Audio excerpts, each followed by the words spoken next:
Depende de los factores de los cuales vamos a ver ahora.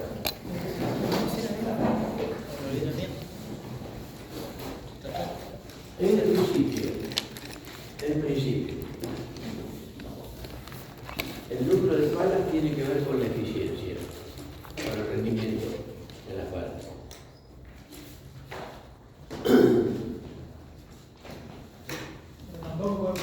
De modo tal que con dos palas tenemos una máxima eficiencia. Esa eficiencia empieza a disminuir bastante rápido, pasando a 3 palas, 4 palas. Y después, a medida que le vamos agregando más palas, el rendimiento se empieza a no estabilizar, pero por lo menos a variar con menos intensidad. Algo así. Es como que se vuelve más constante. Sí. El rendimiento de una hélice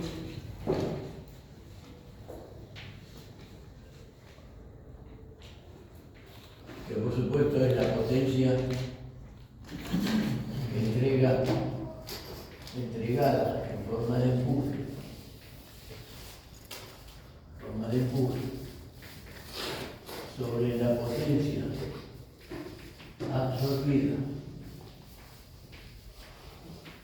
en forma de cucla, de momento,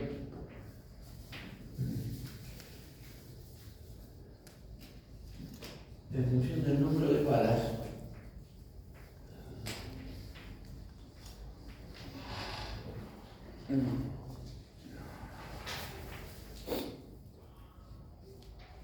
dos, tres, cuatro, cinco, seis, y así, para las mismas condiciones, ¿no? ¿Se entiende, no? Sí.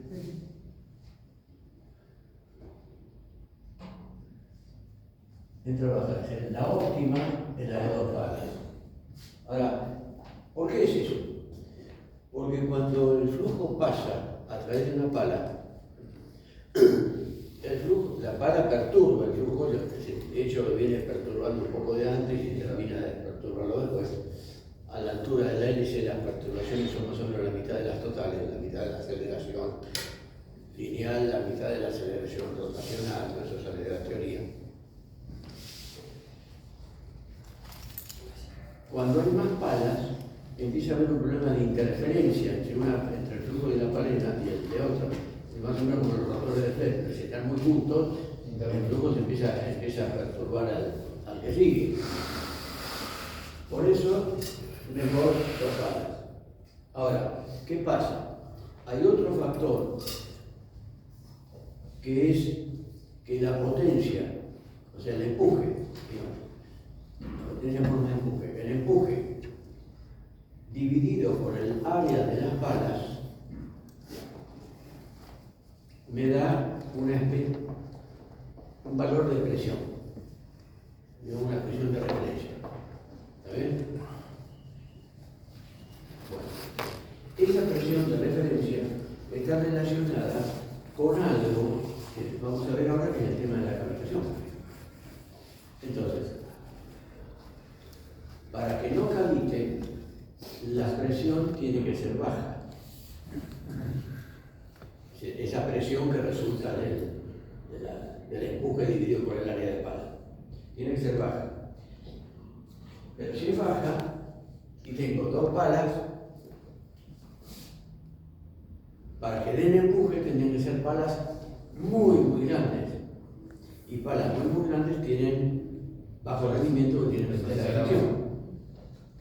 Entonces, cuando quiero empuje, fuerza grande, no me queda más remedio que ir poniendo más palas, que van siendo un poco más delgadas, para lograr más eficiencia.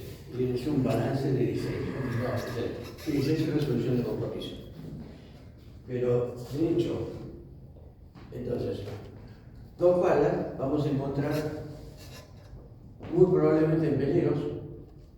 ¿Por qué? Porque la puedo parar de modo que quede detrás del codaste.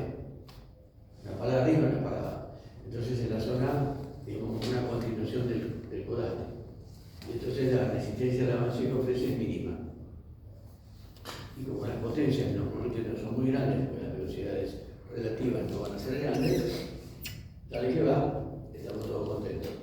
2 palas. Después resulta que tenemos 3. Y ustedes van a ver que en los buques mercantes o aún militares, donde hay un hélice central, se tiende a preferir 4 palas, mientras que las que son laterales suelen ser de 3, condiciones normales. Eso tiene que ver con la interacción y con una búsqueda de una cierta simetría entre las zonas más perturbadas del casco, a las 12 y a las 6, y a las 3 y a las 9, que son las de menos perturbación de flujo. Entonces eso lleva a una cierta ventaja con la de 4, cuando está detrás del codaste.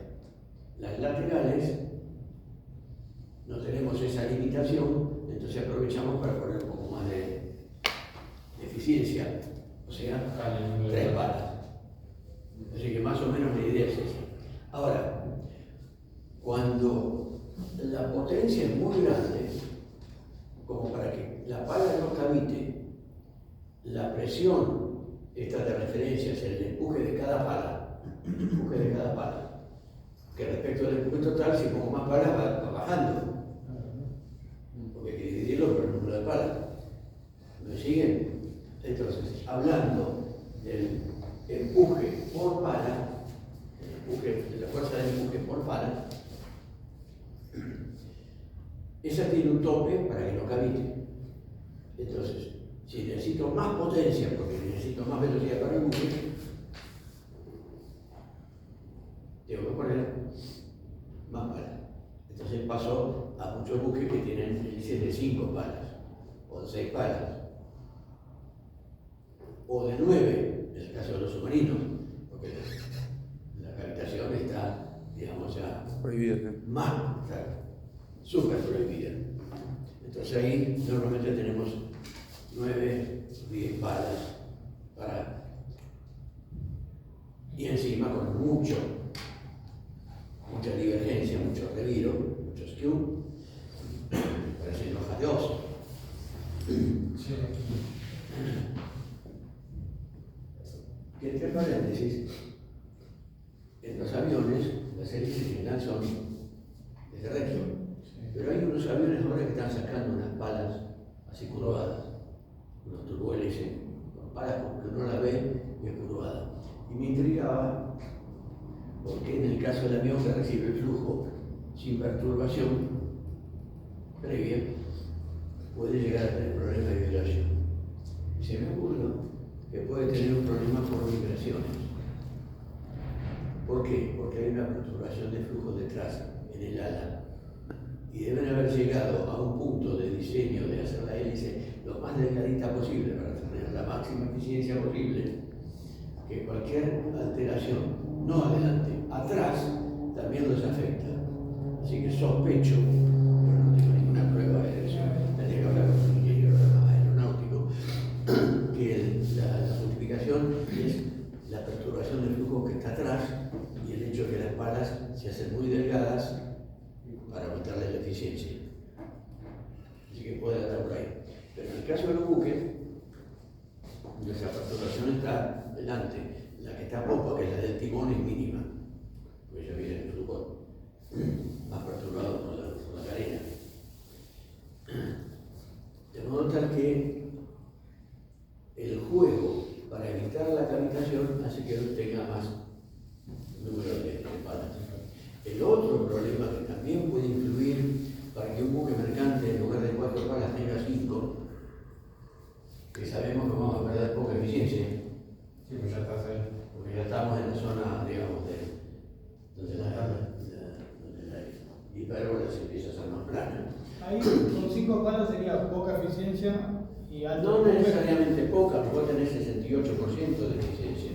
Digamos que perdiste respecto de un hélice de 4. Claro. Ahora, ¿por qué puede llegar a pasar? Por el motor. Esa potencia que tengas. No, el número de cilindros. Porque el motor tiene una frecuencia natural de vibración en función del número de cilindros, por el número y del número de revoluciones, ¿no? Entonces, cuatro cilindros no puedo poner una hélice de 4 palas.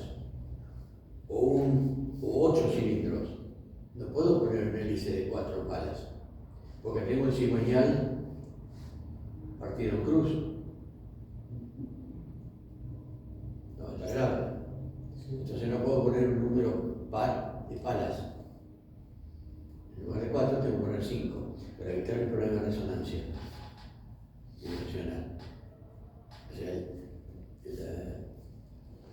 el número de palas de una hélice depende de esos dos factores. El tema de evitar una presión excesiva para evitar la probabilidad de habitación y evitar el problema de resonancia. Serían dos vibraciones distintas y no se pueden encontrar en algún pulso. No, que si vos tenés dos vibraciones Y distintas frecuencias.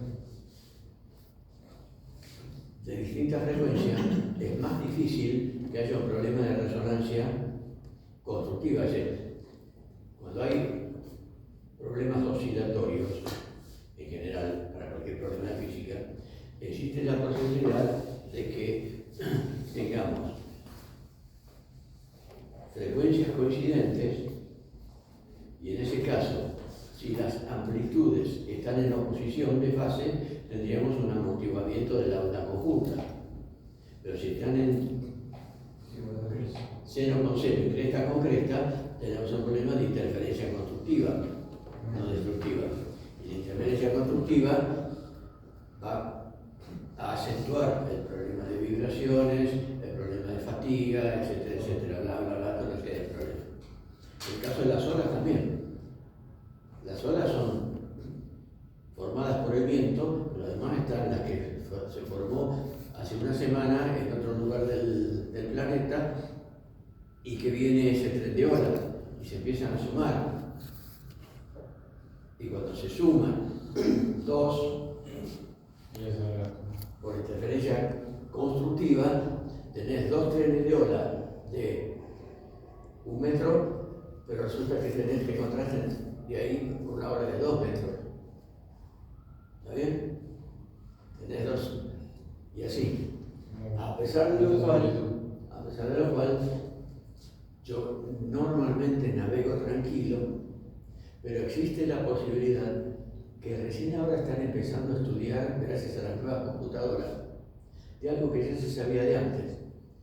Tengo olas de 2 metros, entonces voy tranquilo, y de repente me aparece una ola de 25 metros. Una super gigante, tipo Tormenta Perfecta, la película esa, que a veces se forman. Y normalmente a los marinos no les creían en tierra que se habían encontrado con una ola de 20 metros. Porque la condición de mar era mar 4, mar 5, mar 6. A lo sumo podían encontrar una ola de 8 metros, de 9 metros, pero no una de 20. Bueno, se forman igual, no se sabe cómo. Están buscando teorías cuánticas y qué sé yo para tratar de explicar eso. ¿Y gracias a quién empezaron a creerles a los marinos? Un jefe de máquina. Un jefe de máquina. ¿Por qué? Porque hace unos años, en la tormenta, estaba en el puente, se formó la ola y alcanzó a sacarle la foto. Sí, hay fotos de Wikileaks. La referencia ya había de antes. Hay un caso de la Segunda Guerra, un transporte de los Estados Unidos en el Pacífico, Ramapo, se lo pueden buscar por internet, lo googlean, después Ramapo, era un transporte. Y el oficial de guardia, por suerte era de día, alcanzó a ver una ola gigante que se formó en una tormenta, una ola de 20 y pico metros, 30 metros de altura, que la sacó por triangulación con el palo. La posición del palo, la ola tapó el palo, listo, ya está. Consiguió sobrevivir el buque que lo ha pasado, cuando te cae una ola de esa, te barre todo lo que tenés cubierta, ¿no? Y alcanzó a salvarse. Entonces quedó ese registro. Pero un registro que era vos decís que tapó el palo, que estaba a la altura del palo. Pero ahora no, estaba la foto. Entonces, hace unos pocos años, se llaman rock waves. Por si lo quieren mirar, es interesante.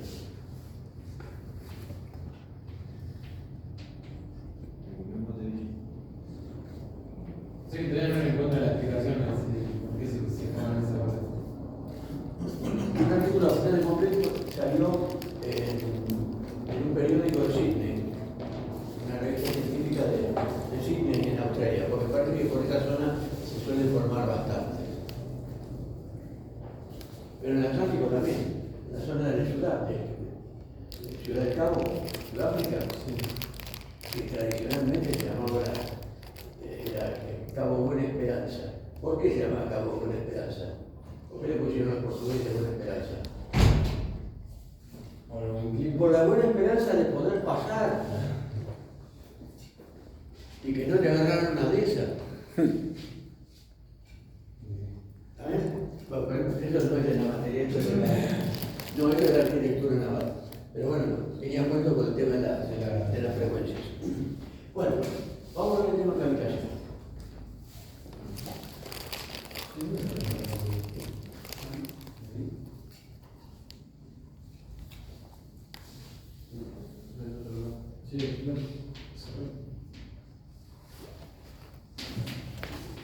No, este no es este. Igual no se va a pasar ya. No importa, ya después se corre el sol. Sí, se corre. Después ya Pero ahorita mismo, el tema cavitación ya lo saben. Porque lo vimos en física con el tema de cañerías y bombas. Regularmente bombas. Bien.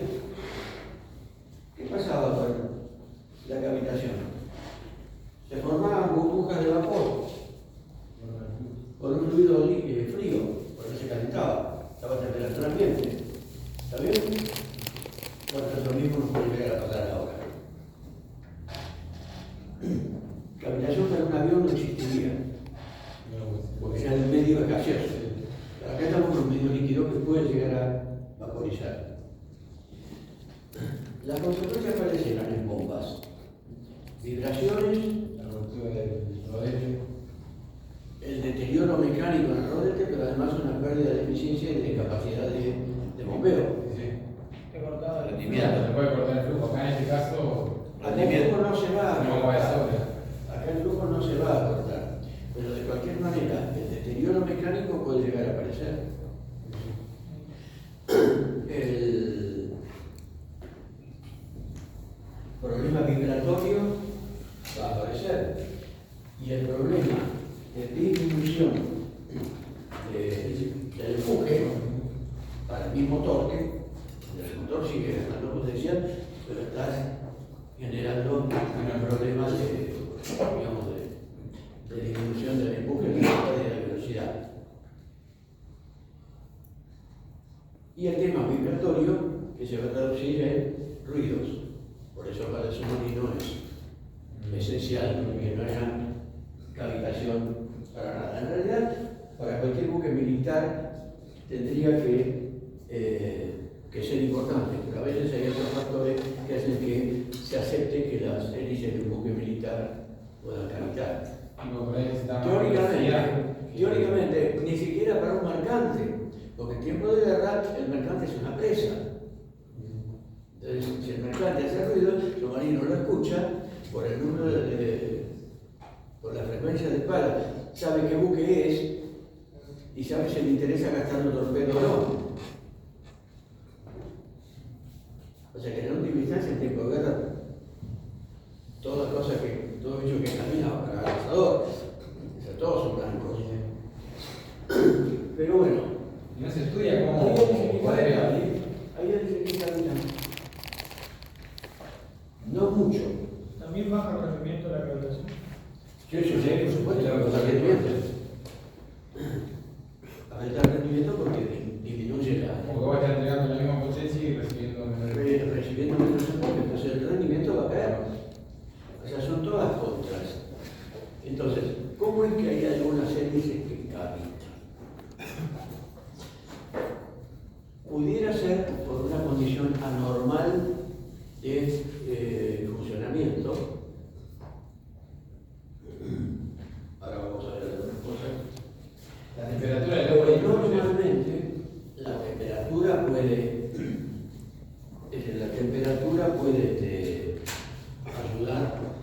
ayudar. Evidentemente, una hélice puede no estar cavitando a la altura del Cabo de Hornos y cavitar en el Caribe, al cruzar el Ecuador. Porque tenemos 4 grados, pero tenemos 28 o 30 grados. Entonces eso puede ser. Pero la diferencia nunca va a ser en esos casos de una cavitación. Si todas las hélices cavitan, o casi todas las hélices cavitan un poquito, hay que ir a olfatear a ver por qué. ¿Por qué no lo he visto?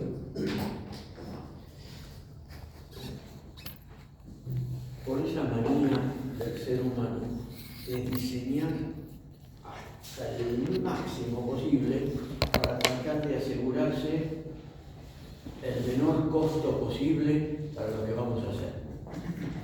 Y 0,5% más de eficiencia. Lo curioso, a veces una hélice con un poco más de eficiencia está cavitando un poquito y si la modifico para que no cavita pierde eficiencia. Son pequeñas sutilezas que aparecen en el diseño de las hélices o el funcionamiento de las hélices. ¿Por qué? Pero vamos a ver.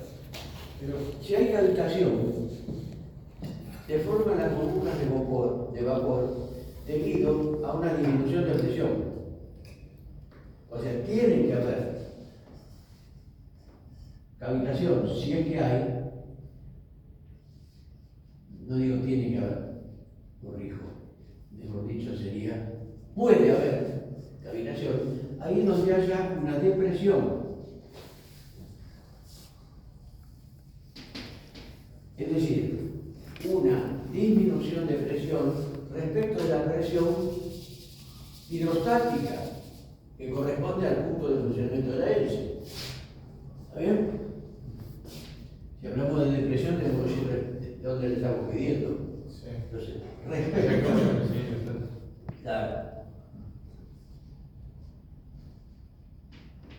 respecto de la presión hidrostática.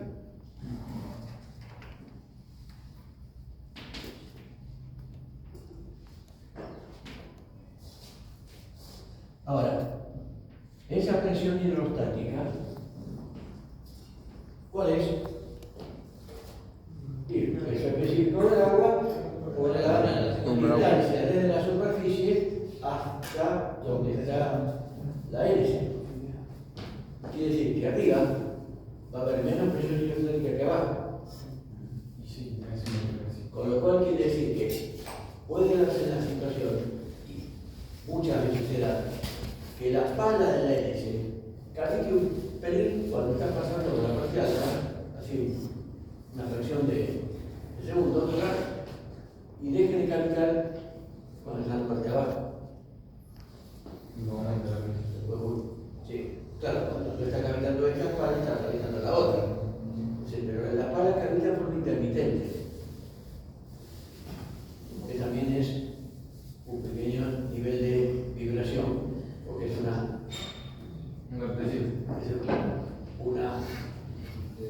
fuerza que sería la disminución del empuje en el momento de que cada pala está pasando por el punto de entonces lo va a tener un tamaño de vibración.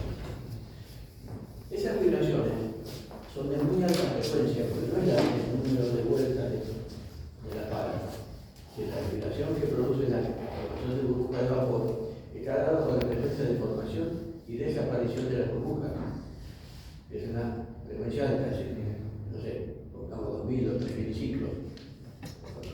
Bien, es un sonido agudo. De hecho, cuando uno lo escucha, una dice que cavita, se nota como si fuera, qué sé yo, la impresión que me dio a mí fue como si alguien tirara un balde con bolillas de rodamiento o bolitas arriba de un techo de chapa. Así, ese tipo de sonido. Sobre todo yo prefiero el doble fondo para darle las leyes. Por suerte pude estar. Cuando estaba en ANFE, tuve la suerte de que me invitaran a participar participar de la navegación de prueba de la primera de las corbetas que hicieron en África para la Marina. Entonces salimos a navegar y la prueba la hicimos en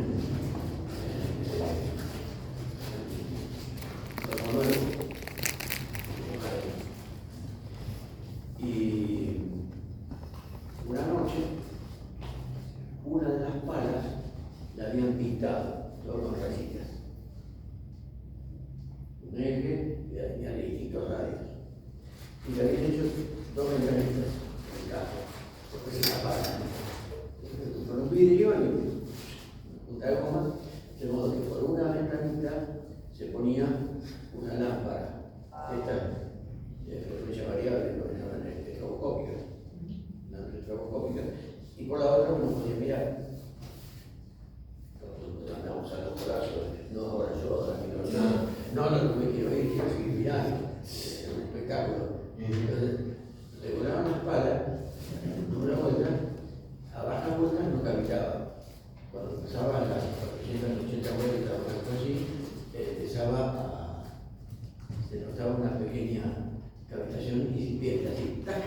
Entonces vos veías la pala, porque podías fijar la pala con la luz estroboscópica, en realidad más lógico. Entonces, llegabas a una posición temporal ahí y cuando la tenías ahí veías las puntitas de las burbujas en el extremo de la pala. Cuando llegaron al máximo de vueltas, cavitaba una 4% o 5% de la superficie de la pala. Es decir, iba extendiendo para el interior. ¿Qué es lo que van a aparecer en una foto que después ustedes seguramente van a googlear por ahí? Cavitación en hélices, se están ahí un montón de fotos en internet, muy interesantes.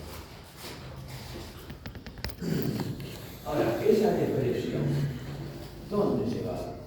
¿Dónde la tenemos que buscar? En lo que vimos la clase pasada de cómo funciona la hélice. Porque la pala de la hélice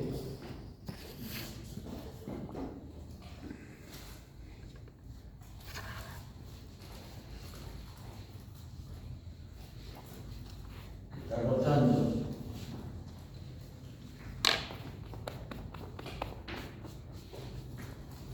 y tiene una cierta velocidad de avance.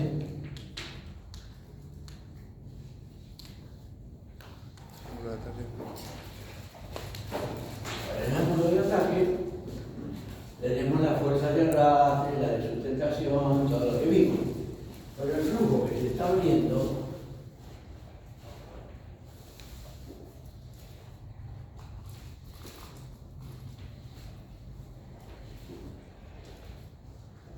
tal como la dibujé.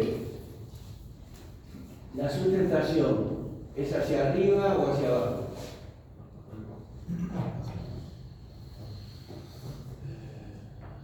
Hacia arriba. Y sí, Hacia arriba. perpendicular a esta. Tiene más recorrido.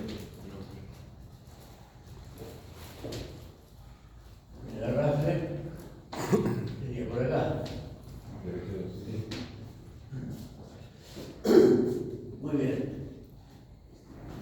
Si la fuerza es para arriba, ¿dónde tenemos la zona de incremento de presión para la pala y la zona de disminución de presión para la pala? Arriba aumento. Arriba aumento. Arriba menos. O sea que aquí vamos a tener un menos delta P. Pongo delta P porque presión respecto de la hidrostática. Y acá tenemos un más presión. delta P. Quiere decir que la cavitación de aparecer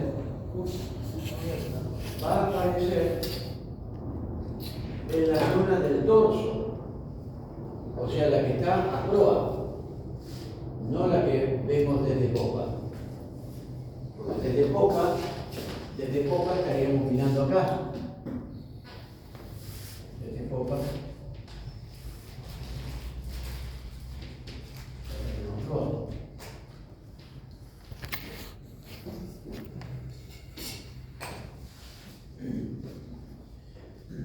Resultado, conclusión, que sacamos de esto.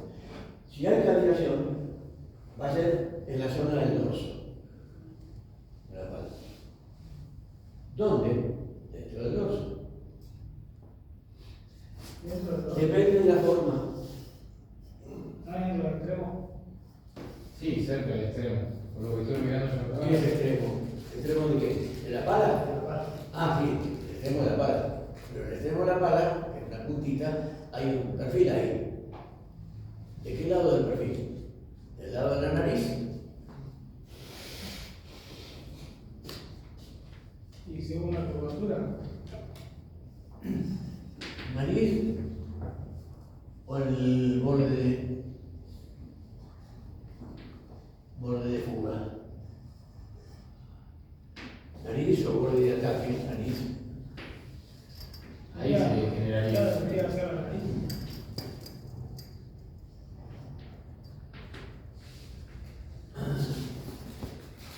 Bueno, que puede ataque. El borde de ataque. Es una vieja costumbre lírica esta. ATQ, Sansón. Depende de la forma del perfil. ¿Por qué? Porque según sea la forma del perfil, es la distribución de la variación de presión. Si tuviéramos un perfil, vamos a parar ojo. Vamos a dibujar dos perfiles. Un perfil tipo lenticular.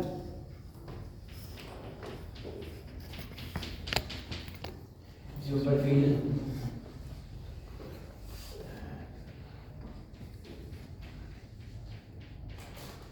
de tipo lateral. Es más o menos los dos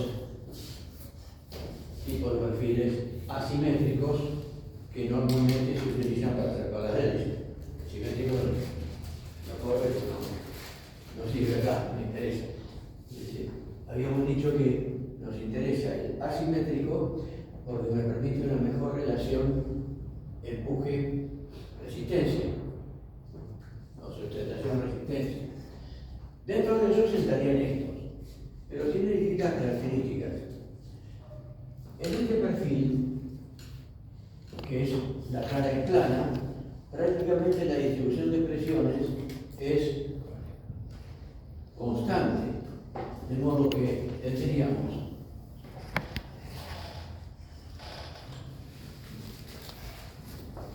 la zona de presiones positivas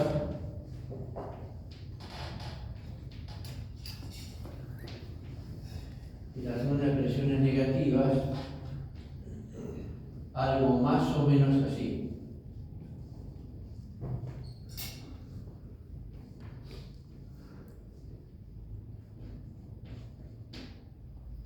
En cambio, el otro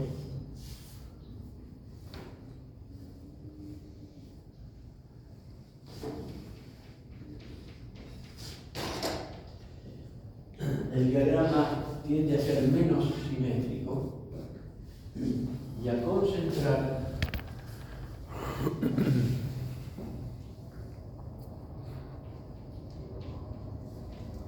cerca de la nariz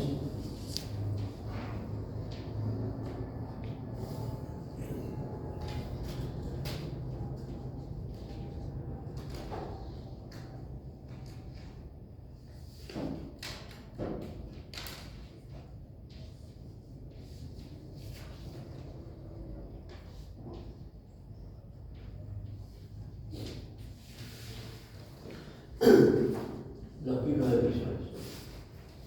Quiere decir que si respecto de la presión hidrostática hay un cierto valor de depresión en función de la temperatura del agua que me determina la posibilidad de cavitación,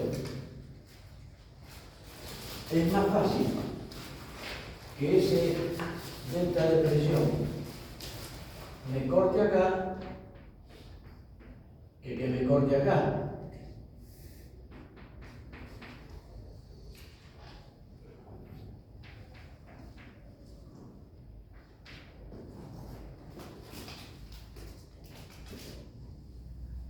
Quiere decir que esta forma de pala estaría más protegida contra la cavitación que esta. Por eso, las primeras hélices que se hicieron así. Las primeras hélices estándar, me refiero, ya de serie, era una forma perfectamente establecida, se empezaron a hacer así. Después se cambió. ¿Por qué? Porque el perfil es más eficiente que este. Entonces entramos a buscar más eficiencia. Entonces empezamos a hacer las hélices así. Pero entonces aumentó el problema de cavitación. Las hélices modernas tienen la zona central desde la raíz de la pala hasta 0,7, 0,8 del radio, esta forma, y después cambian a esta, en la punta de la pala de 0,9 del radio hasta arriba, son así. ¿Por qué?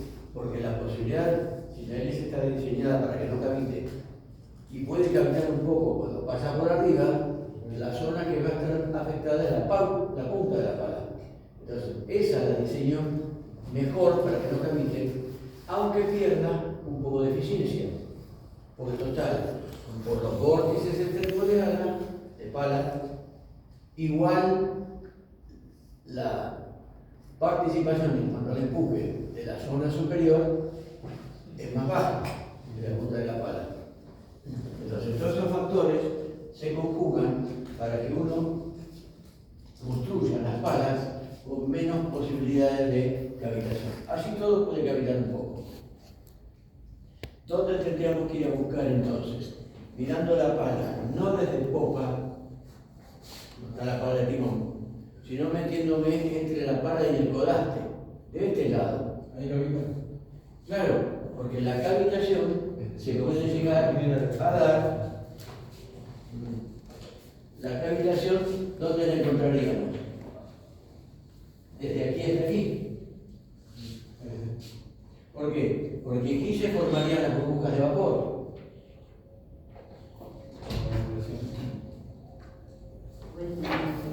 Y eso Hola, profe, ¿puedo pasar un avisito? Buen día. Ustedes tienen con el profesor Aramburu hoy. Sí, se nos avisó que no viene. Listo, era para eso. Gracias, profe. Buen día. Hasta luego. Sí. Es decir, aquí se estarían formando las burbujas de vapor. ¿Qué ocurre en esta zona? La presión, ahora como la depresión se achicó, la presión local ya no da para que haya burbujas de vapor. Por lo tanto, las burbujas de vapor aquí colapsan y vuelve al estado líquido. El tema vibratorio aparece, ¿por qué?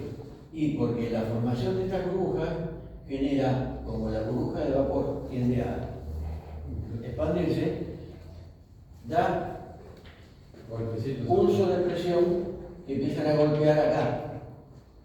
Y estas de acá generan pulsos de presión para el otro lado. Es decir, que toda esta zona finalmente va a estar afectada. Más esta, pero a esta todavía le afectan los pulsos de presión y contribuye a que el flujo sea una porquería. ¿Cómo vemos o cómo, digamos, podemos explicar más o menos fácil el tema de la disminución de eficiencia? A que ahora, para el flujo, el perfil es este.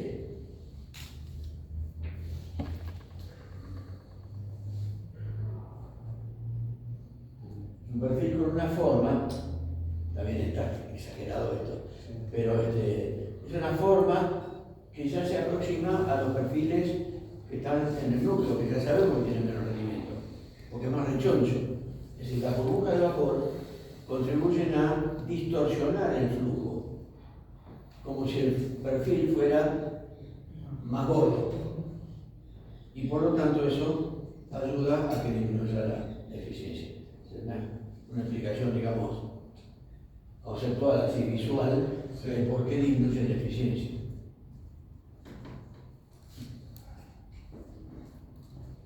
Profesor, dijo que a las 12 y a las 6 mayor perturbaciones. Depende de la forma del campo.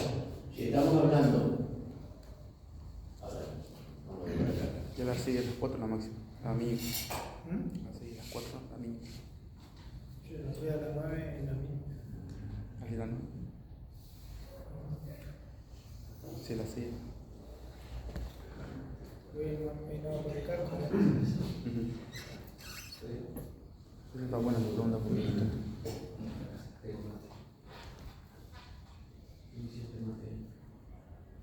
Puesto darse cuenta cómo viene el fluido de las 12 se vuelve a las loco. 6. Sí. A las 6 puede tener la quilla y a las 12 puede tener menos presión. Claro, a las 6 viene, no sé, tampoco se queda abajo. Yo creo que viene de la quilla. Entre la quilla y la 12 Sí. está bueno. Sí.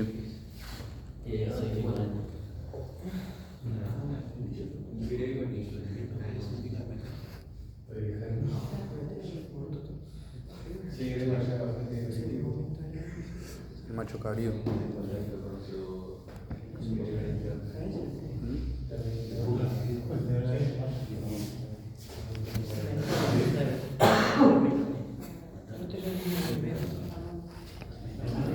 Más o menos la línea de cargo es así. La línea de flujo que viene sobre la hélice viene más o menos así.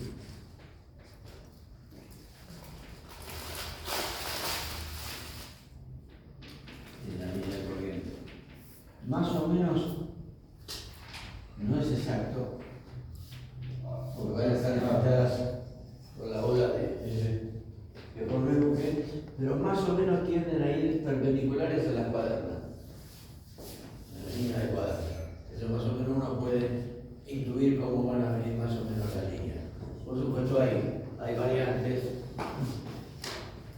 de influencia del fondo, del mantoque, esas cosas, pero más o menos las líneas corrientes tendrían que ser así. Entonces, cerca del casco, ya bien, esto habría que proyectarlo en el espacio, ¿no? Está todo metido uno arriba del otro. Pero si esto está acá, quiere decir que las zonas, digamos, que están por acá y por acá, sobre todo las de acá, a las 12, es donde mayor proximidad del casco hay con el disco de la hélice. Entonces ahí va a haber mayor influencia de la estela. ¿Se ve? Sí. Acá abajo un poco menos, y acá, a pesar de que estamos acá del otro lado menos, porque en realidad esto está más lejos del casco. Esta parte está más lejos del casco. Se vería en uno así. Mirando la línea de corriente así. La línea de agua, mirando el plano para el otro lado.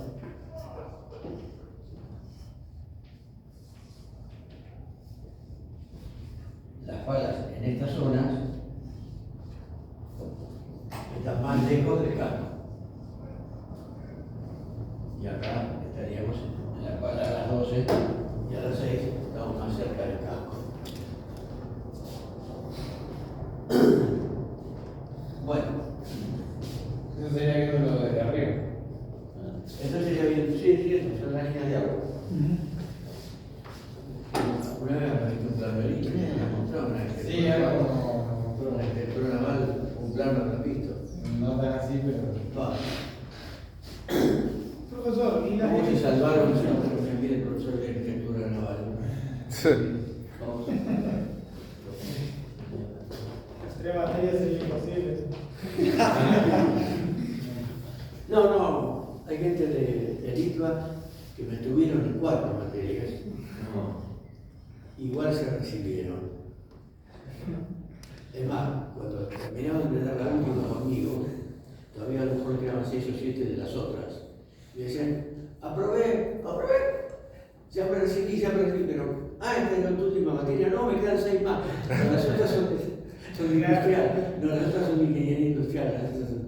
¿Cuánto vale la cuota del IVA?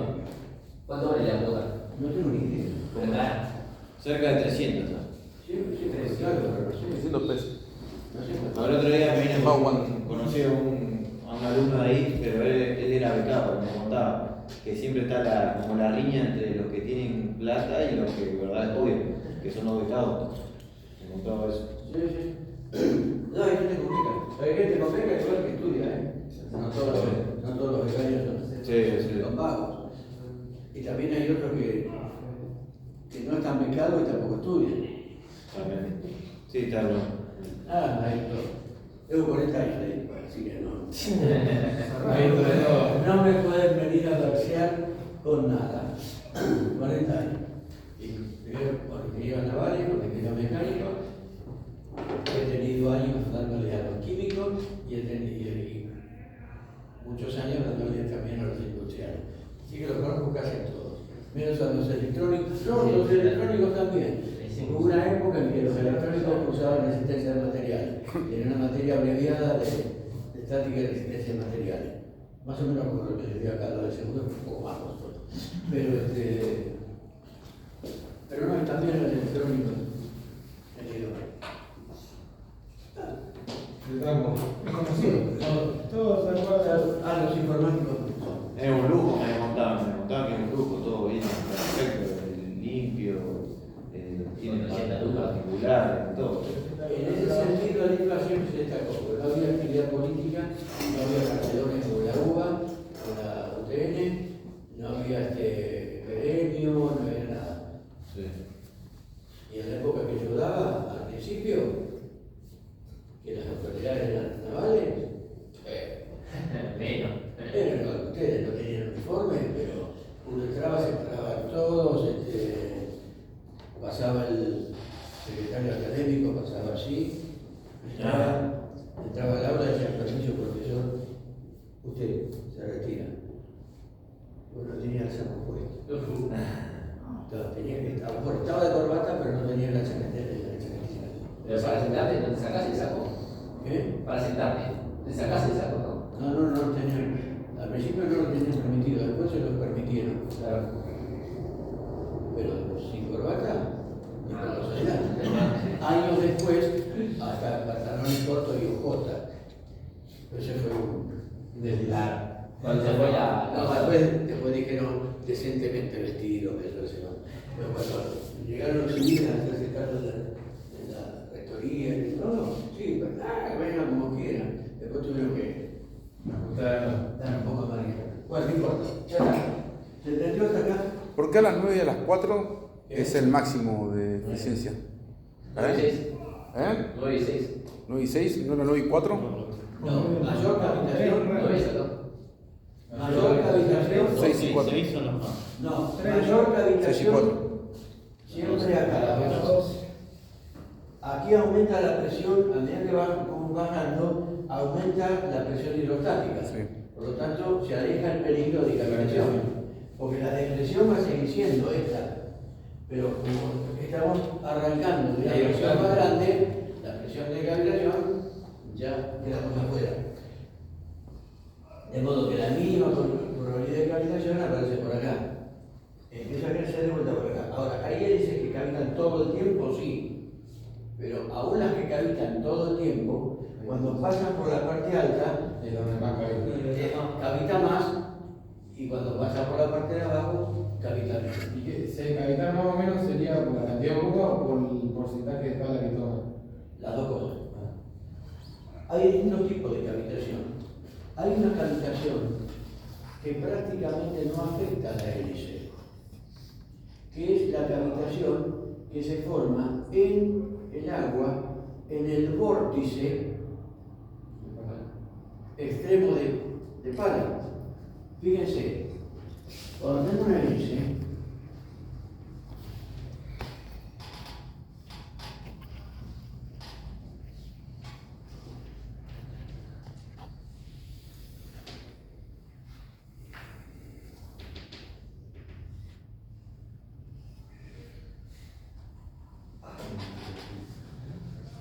dibujo una pala sola. Desde la zona de más presión a la zona de menos presión, esto que estamos acá viendo es la cara, ¿no? El dorso está del otro lado. Cavite o no cavite, está la tendencia del flujo que ingresa así a derramarse así. Es decir, lo mismo que aparecía en el rotor de Fresnel, ¿no? En la punta de la sala de los aviones. Este vórtice, lógicamente, se va a ir con la corriente, pero como la pala está avanzando y al mismo tiempo girando, ese vórtice termina formando una hélice que nos permite verificar que lo que dijimos de que la vena de fluido se hacía de menos diámetro por el hecho de la mayor velocidad, efectivamente es así, porque están las fotos y las van a ver, en la cual ustedes tienen una hélice fotografiada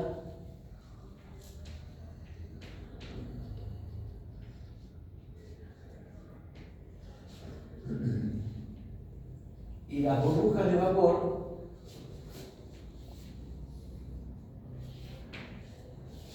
desde la punta de la pala, cuando está acá, uno ve las burbujitas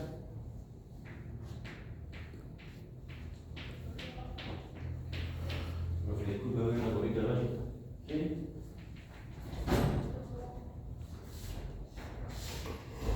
Sí, se ve un quilombo acá de...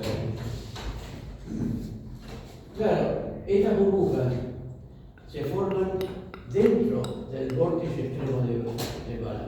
¿Por qué? Y porque dentro de un vórtice siempre hay una depresión. Es inevitable. Por eso los remolinos se forman el embudo.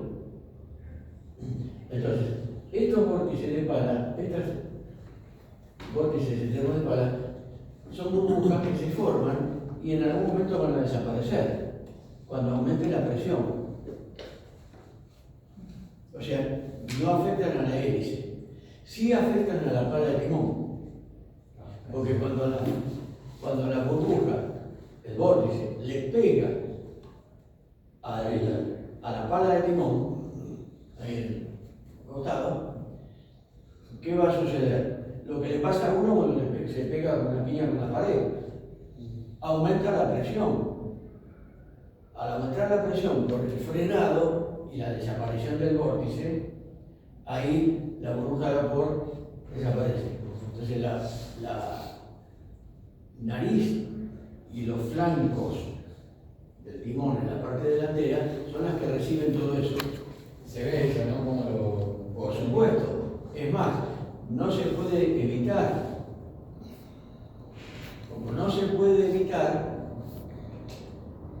la única solución es hacer la pala de timón ahí de doble espesor. Las reglas de construcción, los registros, Se refuerza ahí. dicen para tal timón, para tal tamaño, que yo sé cuánto, tanto de chapa. En la nariz, tanto más. Y cuando se le pone no me sale la palabra, en el extremo de la pala, El techito. Sí. ¿se forman igual esos? Se pueden formar igual, pero de mucha menor intensidad. Pero no se van a formar sobre la pala, sino en el extremo del techito. Pero ahí van a tener menos intensidad. No son tan relevantes. Otro que se forma también por un vórtice y que no afecta a la pala de la hélice es el que se forma donde el flujo se separe.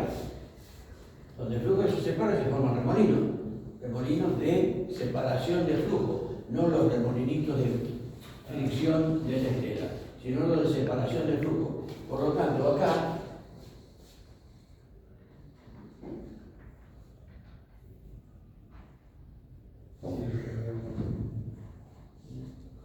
también se forma otro vórtice, también se forma burbuja de vapor y que van derecho a la pala del timón al centro del eje de la hélice.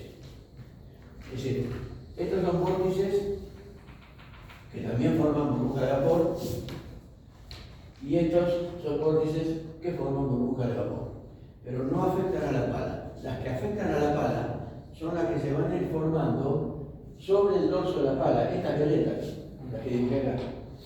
Estas son las que deterioran la pala.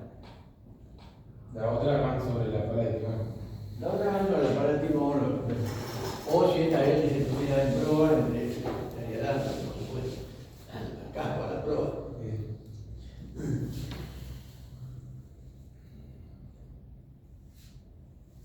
Bien. Cavitación en la cara. En la cara no tendría por qué haber cavitación.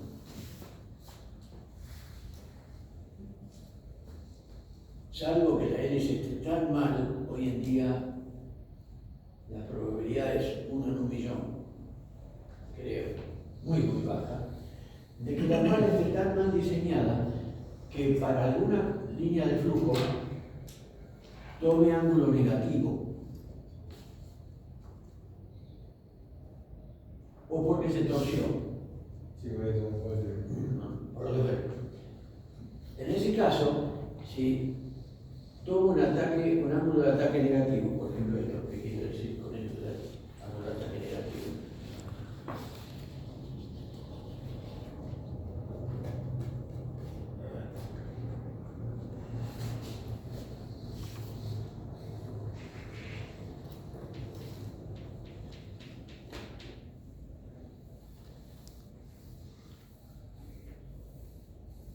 En los buques, esto suele no darse.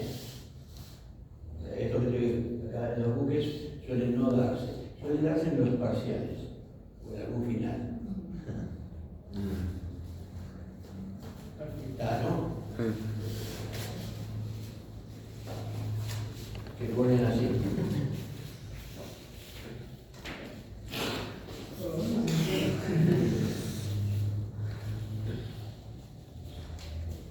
Si se diera esta condición, para la pala, en esta condición, ¿cuál es la cara?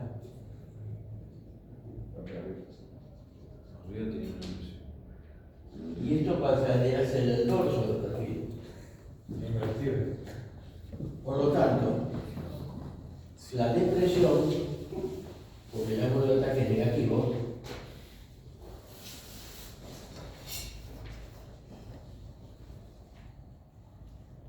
la depresión va a ser así. Por lo tanto, tendría cavitación en la pala acá.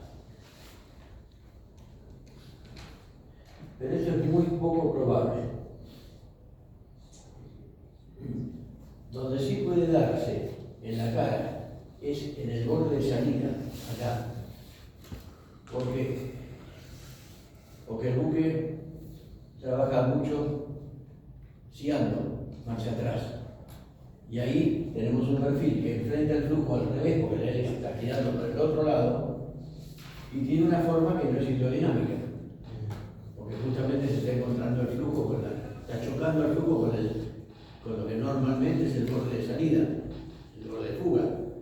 Entonces, la posibilidad de que el ángulo de ataque sea inadecuado y cavite. Pero como no es un periodo largo que se utiliza así, no pasa nada. Ahora, si hay que navegar mucho en marcha atrás, algún que queda mucha marcha atrás, con el tiempo puede aparecer cavitación en la zona de. Ahí, Si tenemos una hélice de paso controlado, ¿pasaría lo mismo? ¿Cómo? Paso variable, paso controlado, no sé cómo se dice. No, variable tiene el paso es todo, pero no controlable, sí. Controlable pitch.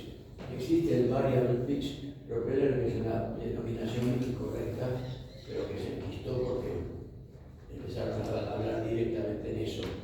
Pero después se corrigió eso.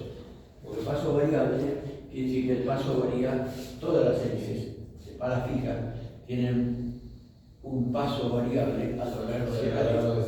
A la altura de la raíz tiene un valor y a la altura del el centro otro y en la punta tiene otro. ¿Por qué? Porque en la punta se baja el paso siempre. ¿Para qué? Para que no caliente.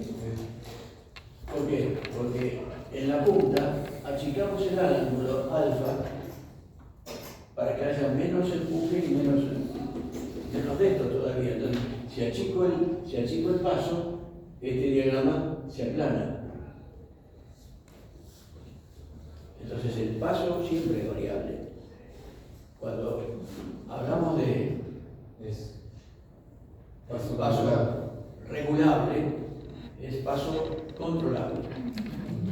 Por eso ahora en inglés tampoco pone P, sino CPP, Controllable Pitch Propeller. O sea, actualmente es muy difícil que encuentren la denominación paso variable para esto. Algún viejo sí puede ser, pero en general eso ya se ha ido corrigiendo. Gracias a nosotros y a Naval, que fuimos haciendo, apretando un poco la tuerca.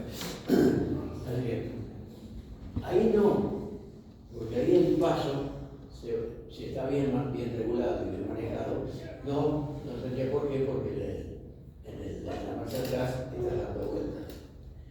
Y esas palas inherentemente son de menos rendimiento que estas, por dos razones.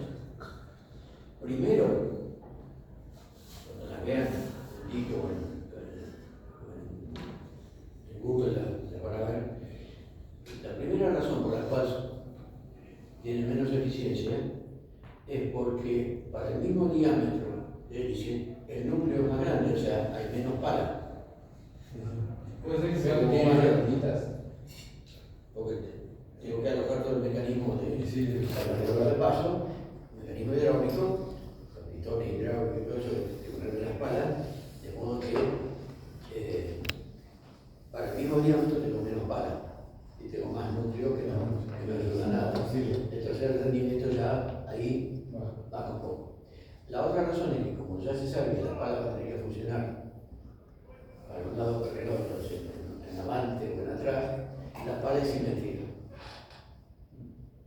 El perfil de pala que la hélice controlable, la pala tiene esta forma. Exagerando, ¿no?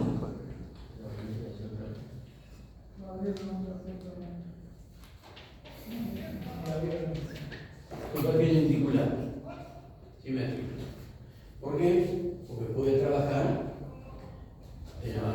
para los dos lados y se supone que tiempos iguales, que tanto va a estar funcionando en adelante o para atrás. Porque algo que maniobra mucho, puede ser una draga, puede ser un remolcador, puede ser un pesquero o lo que fuere. Entonces, normalmente las palas se diseñan simétricas. Eso añade a que tengan menos rendimiento. Inversión de marcha. ¿No les hace ruido? ¿Por qué pongo hélice de paso controlable con menos rendimiento en lugar de usar una hélice de pala fija con más rendimiento? Porque ahí no tenés que navegar mucho tiempo. ¿La navegabilización? Por la velocidad.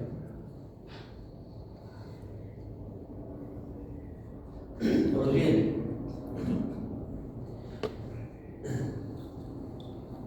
La hélice, esta que vemos linda, que estudiamos, tiene muy buen rendimiento para una condición de navegación. Pero para otras condiciones de navegación el rendimiento cae. La hélice paso controlable tiene menos rendimiento que esta en el punto de funcionamiento, pero tiene un rendimiento más constante para otras condiciones. Es más versátil, o sea, como que se adapta, no la puedes adaptar a la cuestión. Si lo quisiéramos hacer un gráfico así tipo economista o esa porquería de televisión,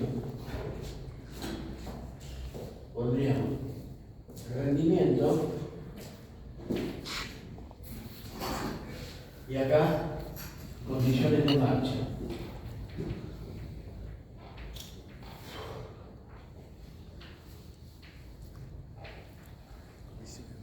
Una, dos, tres, cuatro, cinco. Resulta que la hélice de palas fijas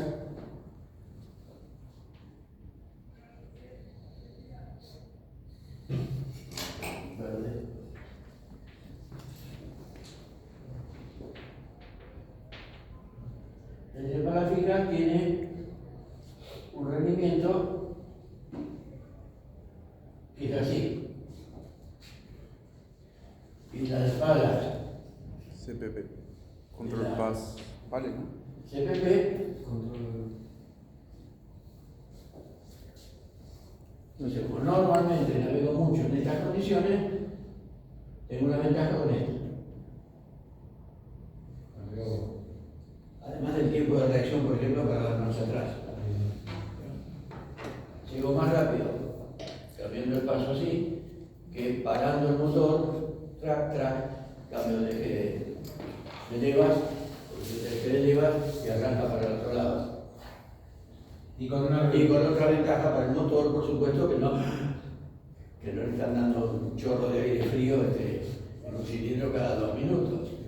Arranca para, el motor trabaja mucho más tranquilo a la altura de recta, claro. Es decir, la ventaja de la hélice de paso controlable es que mantiene un rendimiento más parejo en distintas condiciones de marcha. Sí, bueno, un remolcador trabajaría en la primera parte.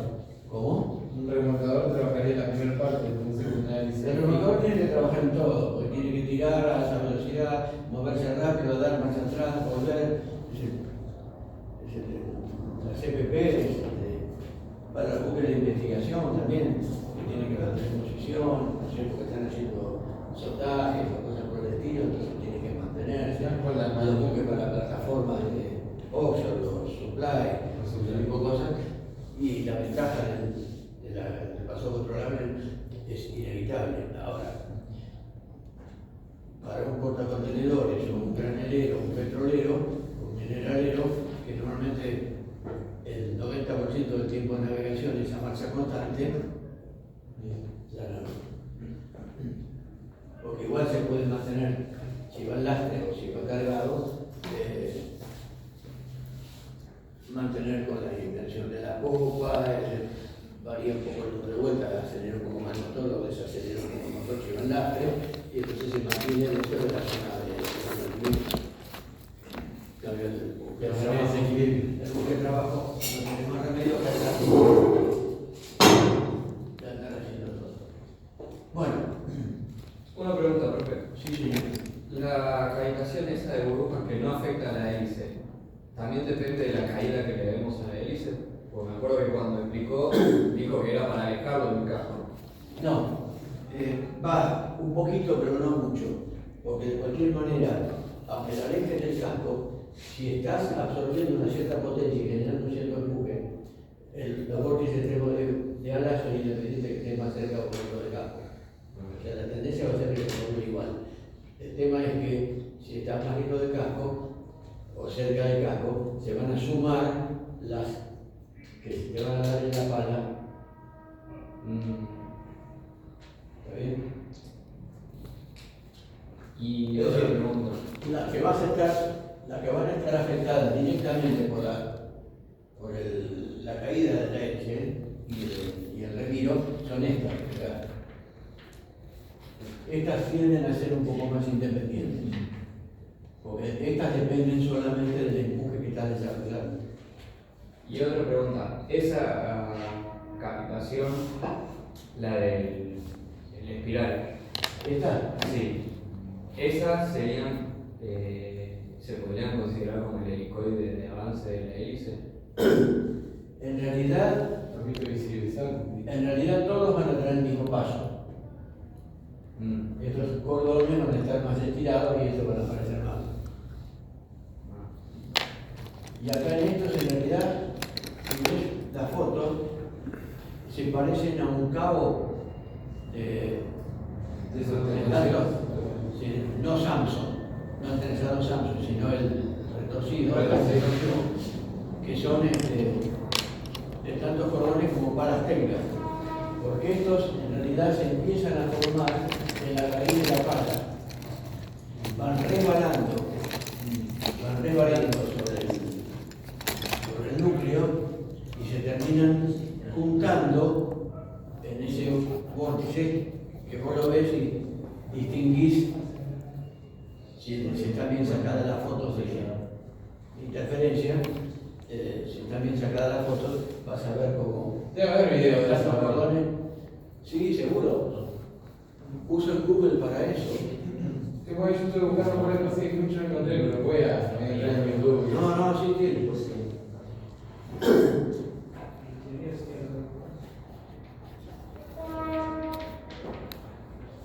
Creo que ahí lo aproximamos casi un 10%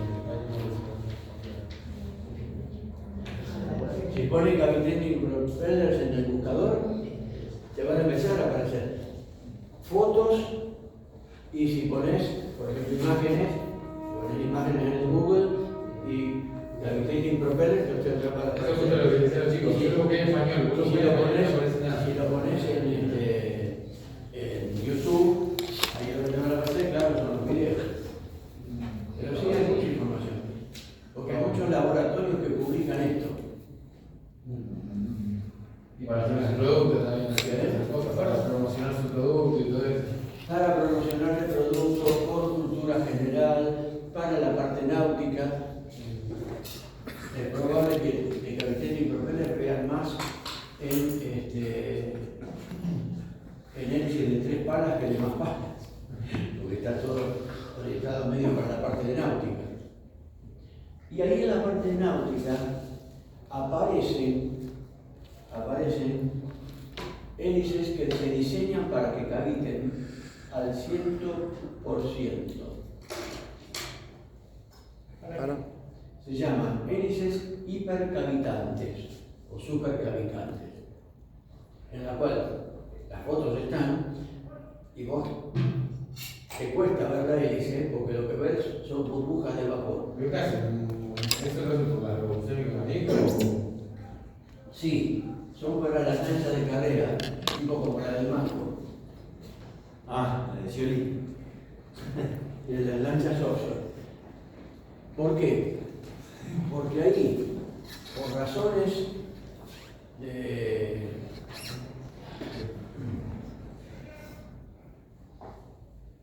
peso o potencia, el número de vueltas es de 1000 o 1500, no tiene caja reductora. Se original a la vuelta del motor, de 2000 vueltas, lo que sea. Entonces, sería imposible evitar una cavitación de este tipo. Entonces, ¿qué hago?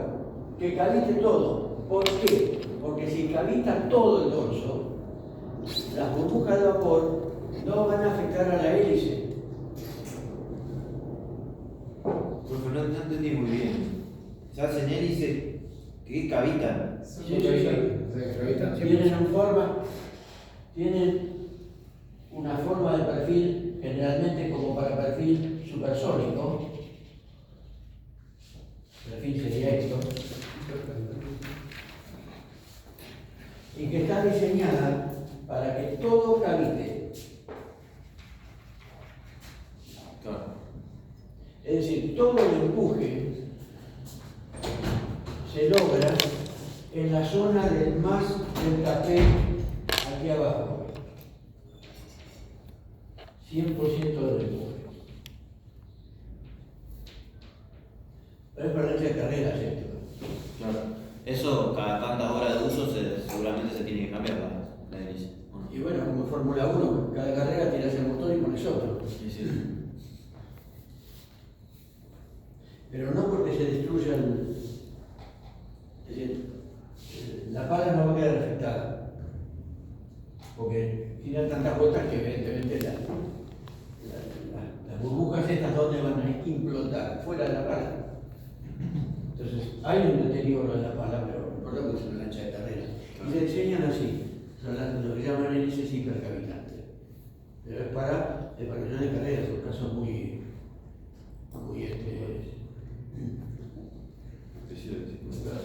Vale, los narcos también, o sea, así. Para que se va más rápido también hacia la cuarta costa, ¿no? Pero es un caso particular.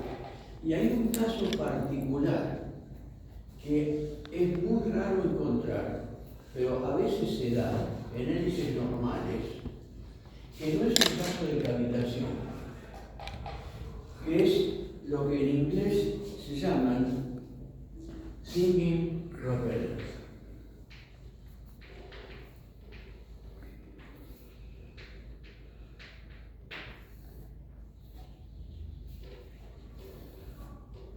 La singing propeller se da no por cavitación, sino por un fenómeno de desprendimiento de flujo en el borde de fuga.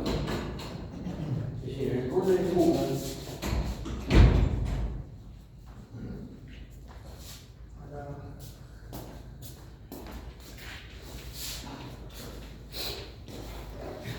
Sinking prop.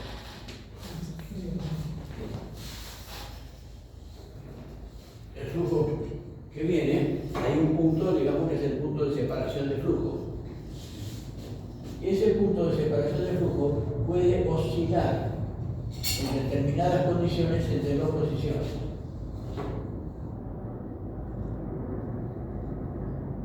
Y eso genera vibraciones. Una vibración de alta frecuencia, que no es cavitación, parece cavitación. Y que da lugar a ese silbido, por eso dicen singing propeller. No se pone a cantar baladas la hélice, pero se la llama así, singing propeller. Profesor, ¿cómo te das cuenta Eso vos se corrige. que está cavitando la hélice? Con la vibración. Cuando estás a bordo te das cuenta que cavita por la vibración y la disminución de empuje para la cúpula que está dando. Para la potencia del motor que está mandando te reduce empuje. Y sentís la vibración. Y es una vibración diferente a la que aparece con un golpe. Porque con un golpe la frecuencia de vibración está relacionada con el número de vueltas. Aparte de la velocidad. Con la cavitación no. También te puedes dar cuenta navegando, bajando velocidad y viendo que cuando bajan las vueltas deja de cavitar. Después vuelve a cavitar, vuelve a cavitar. Pero el ruido sería. ¿Qué? Pero el ruido que mete. Para el ruido y la vibración. No, el ruido y vibración. Te vas al compartimiento de máquina de timón, te paras arriba de la pala y vas a sentir, pones la mano y va, los zapatos también te das cuenta. Bajan las vueltas, aumenta la vuelta, otra vez. Es incipiente, se hace la prueba, puede llegar a generar ese problema que cavita solamente en la parte alta. Entonces vas a sentir plic, plic, plic, plic. Vale. ¿Eso puede confundir con un desbalanceo? ¿Qué? ¿Se puede confundir con un desbalanceo? No, porque el desbalanceo tiene una frecuencia de vibraciones que es en función del número de palas.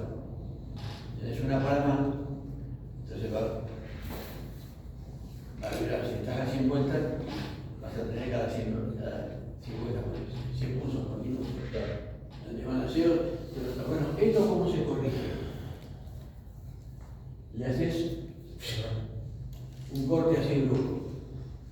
¿Por qué? Porque entonces el borde de fuga va a quedar fijo. Entonces deja de cantar. ¿Cierto? Se corta en bicep. Por ruido. Pero es muy poco probable que desaparezca eso. ¿Cómo me di cuenta que era esto? Y porque me voy acá y no veo huellas de cavitación. La cavitación se parece a cavitación, sí, pero no cavita. Entonces me queda esto como segunda explicación. Ojo, el síntoma sigue siendo la vibración. O sea, voy a 5 médicos con fiebre y me van a dar 5 cosas distintas. Acá por lo menos sé que no son 5, son 2. O tengo cavitación o tengo este caso que es mucho menos frecuente. Normalmente es cavitación. O sea, desgaste de la pala. Claro, porque si no cavita, Claro.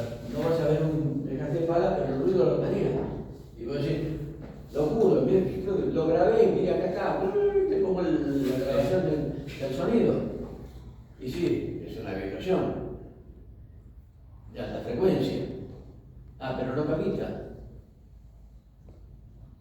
El problema puede estar en el borde de fuga. ¿Y reduce la eficiencia igual que una cavitación? ¿Cómo? ¿Se reduce la eficiencia igual que una cavitación? ¿Con el singing? Sí. No, menos. O sea, el único problema es el sonido. Prácticamente sí. Que te hace creer que está cavitando, pero en realidad no cavita. En realidad no cavita. Claro. Yo vas a ver, entras allí que mirás, está bien, un poquito de cavitación, pero no multiplica tanto. Claro. El problema puede ser el borde de fuga. Bueno.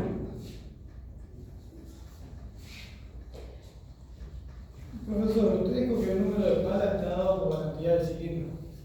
Pero si va a una reductora, ¿interesaría la cantidad de cilindros? ¿Aló? El eje del motor iría a una reductora. ¿Interesa ahí la cantidad de número de cilindros?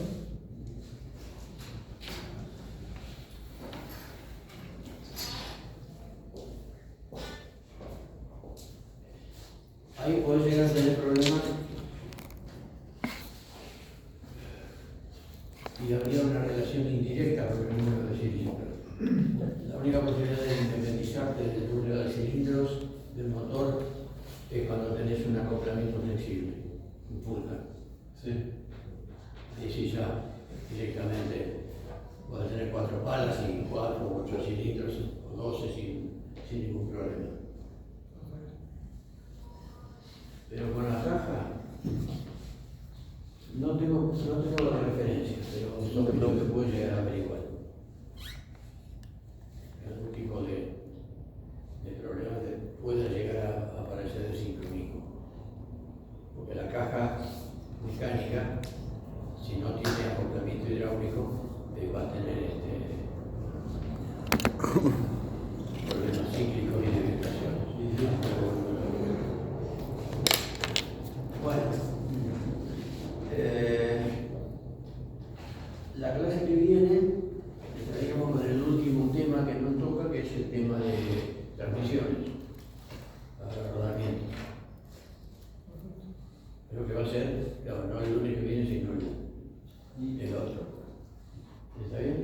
Y ahora a las 10. ¿Tiene otro profesor? ¿Tiene otro Qué bueno. La queríamos poner. Engranaje no. Sí, la misión la estamos aquí. Ah, engranaje sería lo que. Sí, las últimas clases